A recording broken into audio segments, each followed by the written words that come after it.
I'll tell you exactly the step-by-step guide on how you can control the music on your iPhone from the Apple Watch that you have paired to that specific iPhone. Now, imagine that you have your iPhone a little bit farther away or whatever, and you just want to use your Apple Watch to control it. How exactly can you go about it? Now, at first, you need to make sure that your iPhone and Apple Watch are nearby, so you cannot be too far away from each other, obviously, because you're using Bluetooth, but basically, you can put your iPhone to the side for a moment and basically just grab the Apple Watch.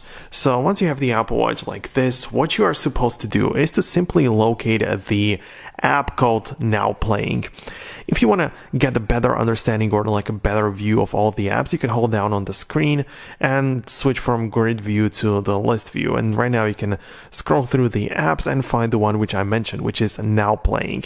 It's going to be sorted alphabetically, so you should be able to find it pretty easily. So I'm going to click on that. And now inside of this app, I have a few options here. So you can see right now, no music, it just tells me music, nothing is playing. But when I come back from the watch section, you can see that I can switch from Apple Watch music to the iPhone music.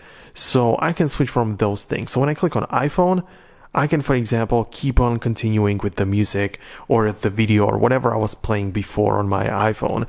So that's how you can control it. Like there are two sections. So for example, if I just go to the photos and start whatever song that I want, it doesn't matter. I'm just gonna go like this, and this is just like a random song which I have. Right now, when I go to this app on my Apple Watch, you can see right here that this is how I can control it. So I can click on play, I can click on pause, even gets the view of the thing right here. So this is how it works. And you can also skip to the next song, to the previous one, reset it, do whatever you need, but this is how you can control it.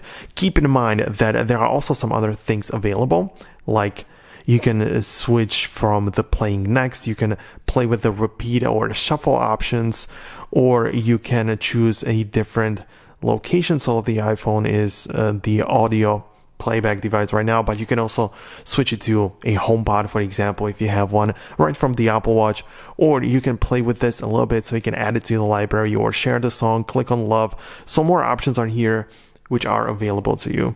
And also, as you have noticed in the beginning, you don't have to be an Apple Music subscriber for this feature to work, because you can of course just play anything from YouTube or I don't even know where, and control it through the Now Playing app. It's not the music app, of course, because you of course here have the music as well, where you can of course just control it as well from the iPhone, I mean from the Apple Watch to the iPhone, but the Now Playing app applies to every single app which can play audio on your iPhone and to control it from the Apple Watch. So that's how it works. So I'm going to wrap up the video right now. By the way, in the description below, I have a educational platform called Foxtech, which you can join for free for some nice video editing courses and in-depth iPhone guides. So definitely something to pay attention to. So right now I'm going to wrap up the video. If you found it useful, make sure to leave a thumbs up, subscribe down below, and I'll see you in the next video.